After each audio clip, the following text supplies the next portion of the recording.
Ladies and gentlemen, it is time.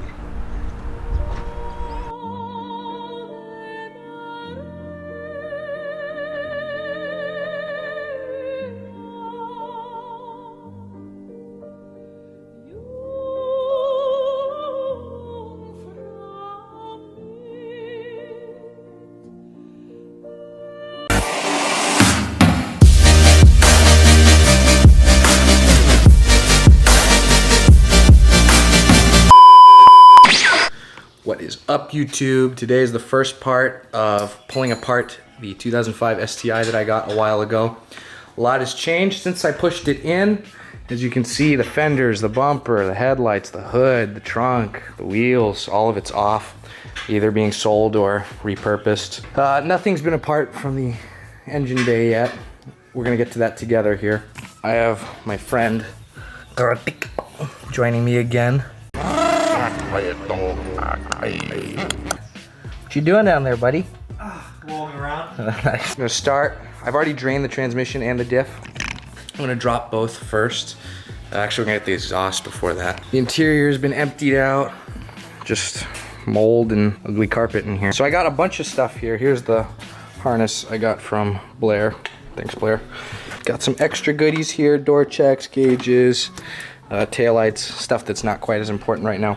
Over here, I have a bunch of stuff I just ordered in this box. Timing belt kit. Everything in here for the timing belt. In this, oh nice, this is my transmission mount. I got a new one because I figured the one in this car is probably shot. And the feeling of new bushings just feels awesome. This obscenely large box is the head gaskets, among everything else to do a head gasket job, valve cover gaskets, washers, yada yada yada. In this box are my ARP head studs. Then in this big box, sheesh, I forgot what was in this box. Hold on. The Killer Bee box here is the oil pan and oil pickup that I got because I figured why not get them both.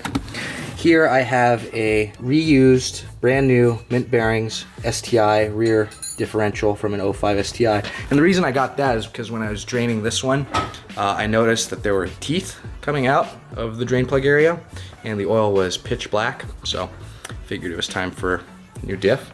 So in this box here I bought an Evo, but they accidentally sent me a shit ton of fluid. So got a bunch of tranny fluid, diff, brake fluid, oil. So yeah, there's my modest flex for now. Probably gonna end up buying even more stuff. Rob RSTI on YouTube does an awesome video on how to swap your RS, and not trying to reinvent the wheel here or anything, but just trying to document the process. Just trying to document the process. So set it up on the tripod and get to work.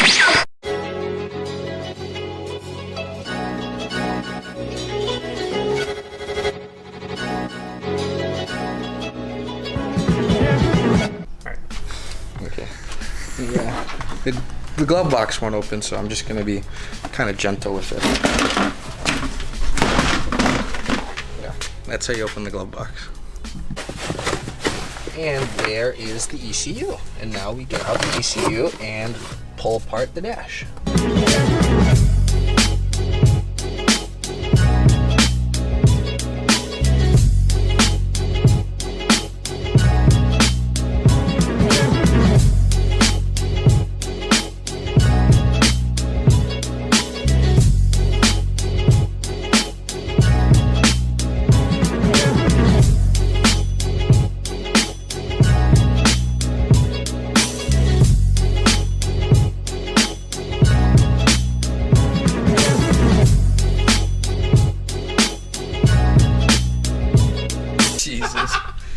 Dude, look at this spider.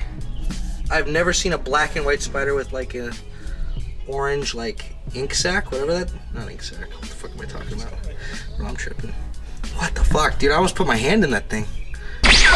All right, so far we have removed the entire dash, dropped about up to the midpoint of the exhaust, and we've deduced that to remove the wiring harness, which is the main priority at the moment, that this crash bar, crash beam, whatever, it has to come out. A lot of the parts of the dash underneath are actually in the way of the harness. All these components, the airbox, whatever that is,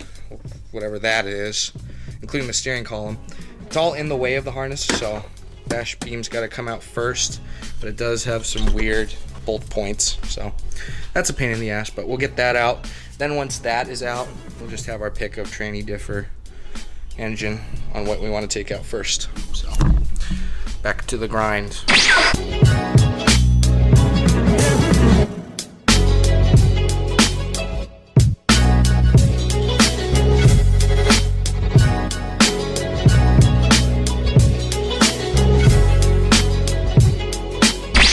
Okay, so now continuing on, we're gonna move this main blower box here, and to do that, obviously we're gonna have to get the intercooler and whatever else along the firewall.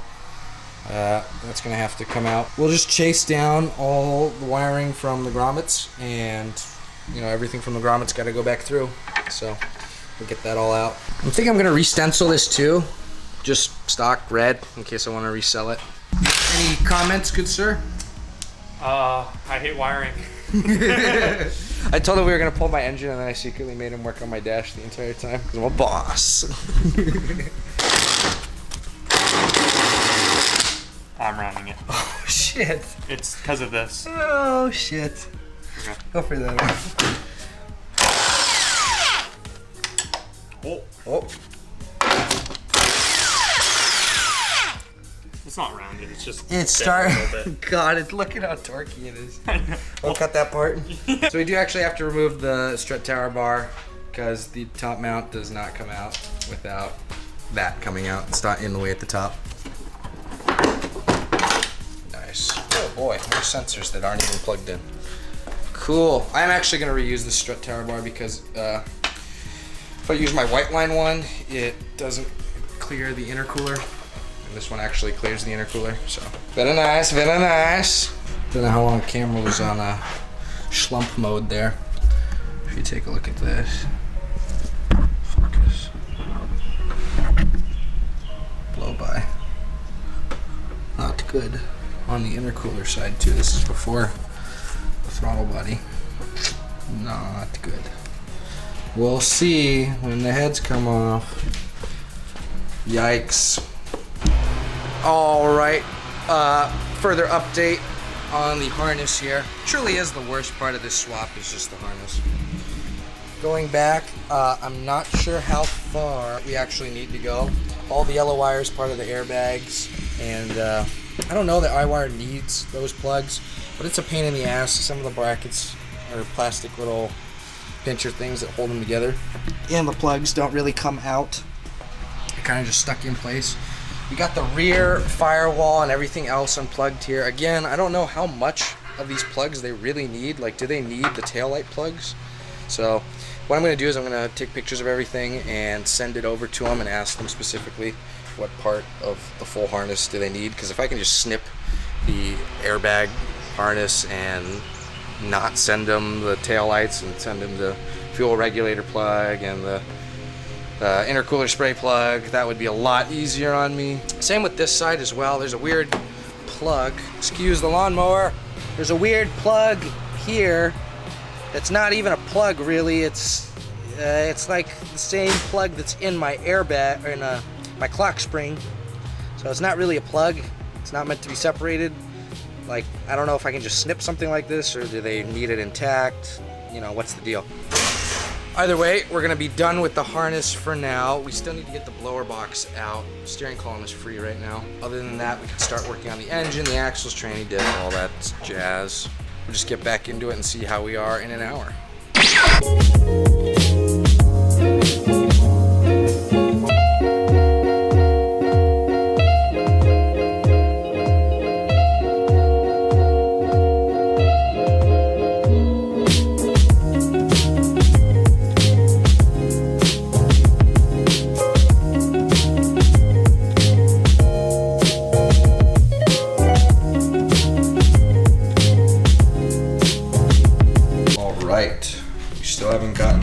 Yet. Gotta get that off. Stupid fucking fuel rail. Not fuel rails, it was just hard lines for fuel. We also gotta get the blower box out. I want to do that first today, actually. And then I think it's time to pull the Enga9. Any comments? A lot of fishing through the middle. Yeah. Unnecessary fishing through. Yeah. I don't know if it's just this motor in particular. It's just an absolute mess. I know a lot of these hoses are definitely an aftermarket deal. A lot of BS, honestly. Unneeded BS. A lot of sorting through what's actually necessary and what isn't. Yep. And then we still haven't even finished pulling out the harness yet. I just emailed iWire on all that wire stuff, and we still gotta fish everything through the grommets. All right. The heater core blower is officially out, and what a pain in the ass. Took 2 grown men to actually rip this thing out, and it actually started like coming apart. We were tearing at it so hard. The problem was is that we kept pulling straight back. You actually need to pull up, or excuse me, you need to pull down as well to break it loose. We actually ended up cutting the hoses off these 2, and then the hard lines over there, we just went 1 bolt. Watch out because it does leak coolant, and so just leaving that out here for now. Hard lines on the fuel, for the fuel lines, is kind of a pain in the ass. Had to end up cutting pretty much everywhere where it ran underneath the intake manifold because the hard lines would not separate with the hoses, and there was no way to pull the intake manifold off, which we've got now, without removing the hard lines. So just ended up cutting the hoses because it's a lot faster than trying to work with fuel that's been sealed onto hard lines. And so the intake manifold is off. I was about to get the O2 sensor, but this is a terrible position.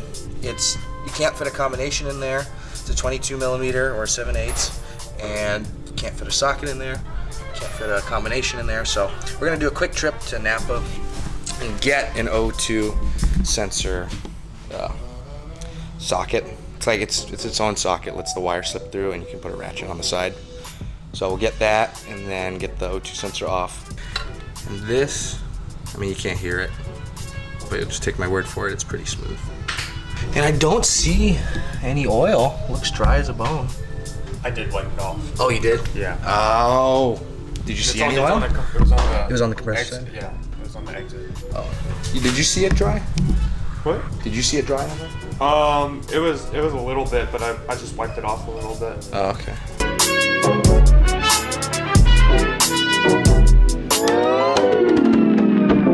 Oh, fuck.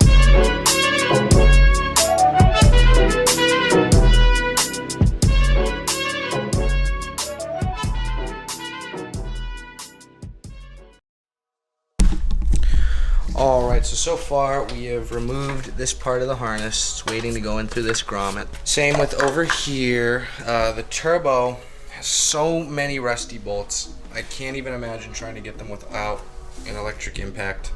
Like, I just don't even think it's possible with those level of rusty bolts. We can't even get the last downpipe bolt because it's in such a terrible area where you can't fit, you know, a combination or a ratchet or the impact properly and seat it properly on the bolt. And so we're just putting that off for now. Speed sensor, transmission sensor, starter, plug, a bunch of whatever was the loom here that ran against the firewall, that's all free now. It can go through this grommet, through the firewall. Here's the engine harness. Oh, how far up these plugs needed to go. But now looking at it, this is just the door. I believe it's the lock and the window plug. So I got the window plug, not the lock yet. And for those who wonder, if you're gonna try to take these plugs out, don't pull on these 2 black tabs. I was pulling on them for like about a half hour and the thing wasn't coming. It's this center brown tab you hit right there, and it just slides right out. I was pulling on these, pulling on them, ruined the whole plug, and then I pulled on that and it popped right off. So that's how you remove that.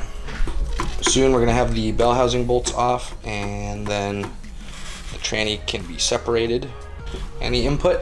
Transmission bolts are hard to get to. Yeah. I can't get it with the impact. Yeah, it's just a shitty angle. It's a shitty angle and stuff is in the way and it's too close to the firewall.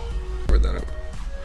All right, we lost a lot of footage and I don't know why. So we'll just go over what we did yesterday, and the camera didn't record any of it. We have the engine almost not out. And the reason behind that, because I didn't know this, different than my 5-speed. Over here, don't know if you can see, but right there, where my finger is, there is an Allen plug to remove any of the 6-speed transmissions. You gotta pull that plug, put a bolt through, and then you can remove the clutch. Yeah, it's the shaft that runs through the clutch fork. You can't pull the transmission without removing it. And a genius over here decided to strip the plug. So we've hit a dead end there, and I think we're just gonna wait to try that. We're gonna Dremel some stuff and maybe get that off. This entire side of the harness is gotta go through that grommet. The entire interior harness is right there. That step goes back from the back firewall to both rear doors. I took apart both rear doors, pulled all those plugs, didn't know if they needed them or not. And then we also dug up the roof, got everything from the ceiling here, the dome light, that dome light as well. Pretty much the whole rear end is done. Still haven't gotten that wheel off. That wheel needs to get off so we can pull the rear subframe actually. So got the turbo off. This is the VF48. Came on the car, but it's a 2008 to 2012 turbo for STIs. A little bit of whirring, but the bolts were so unbelievably rusty. This part is totally rusted shut. It is what it is. There's also a bit of oil inside on this cover, underneath this cover. But yeah, what's that? Oh yeah, let's show this. This just kind of came off the headers, so yeah, I already got new headers, but that was kind of weird. Never saw that before. Really rusty. Either way, we really want to separate the engine from the tranny, and we've yanked and pulled at it, so that's really the only thing holding it back. Of course, the other option would be to drop the front subframe, and I'm not really a fan of that, but we could do that as well, and then I could separate the tranny from the engine underneath and extract the bolt that way. Yep, just a lot of options, but we'll see what we decide. Alright, well, we've hit it again with the 1/2-inch impact, and let's see. It is definitely not going to come loose. It's just way too rounded out now. And that really sucks because to extract it, my drill is too big, so it doesn't really fit in here. Can't really extract it. Was thinking about putting a notch into the side of it and actually tapping it loose, but we already know that the sucker is so tight that not even a 1/2-inch impact will get it off. Alright, so now most of the diff is free. Also, we have this snail here. This guy started today underneath the car, near the middle, and we've just been watching him drive by. Looks like he's just vibing, honestly. Just, whoop, hello there. Whoop. Hello, Mr. Snail.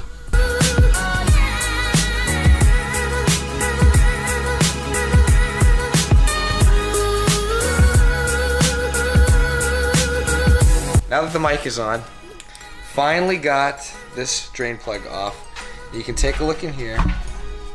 That's where the plug was. Finally got it off. You can see all the metal shavings because I started extracting it and actually gave up extracting it halfway through. And glad I did.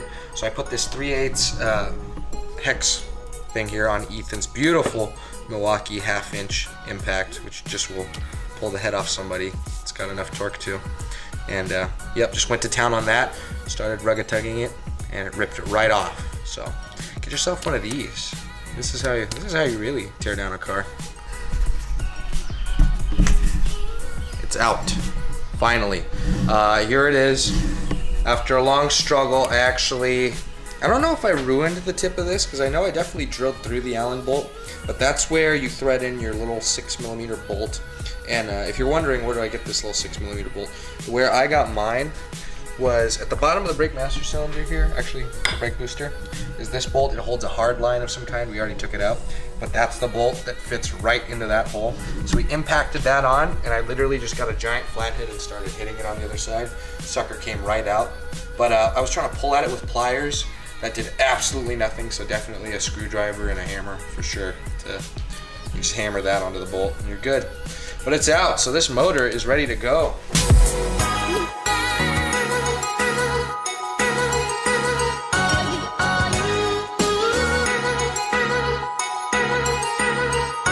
And like that, it is out. God, it feels like such a goddamn struggle to just get this thing as far as where it is now. But there it is. The STI is, I'd say about 8/10 empty, maybe 7/10. Suspension and tranny and diff pretty much needs to leave. Other than that, look at this thing. Oh my God. All the rust. Yeah, nasty. Studs look pretty good. Dowel pins are gouged. It's probably from the screwdriver. Yeah, I think so. The mating surface actually, yeah, you know what? And the mating surface actually isn't that bad. Head gaskets look relatively dry compared to others. We're gonna get this guy on the motor stand and then we'll go from there.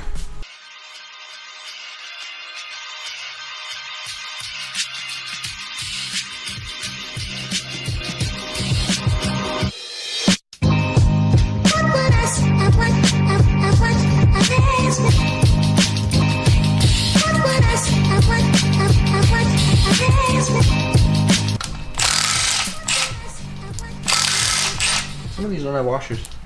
I replaced it. Yeah, the previous one, I got the clutch.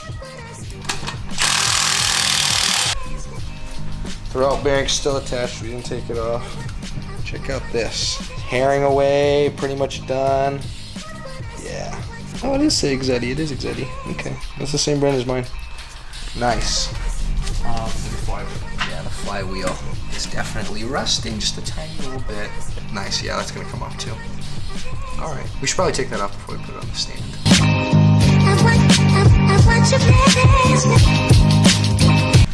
All right, and with that, it is on the stand. And we couldn't get all 4 arms on there, so the motor ends up on the floor later. This will just be the last time you'll see it on the stand. I think it's beautiful. All right, I think that's a good break point for the night. Honestly, I'm just impressed that we got this far. Thank you to my friend Ethan here. Thank you very much, bro. Couldn't have got this far without him, and I'm just really happy that this thing is out and I'm making progress towards the RSTI.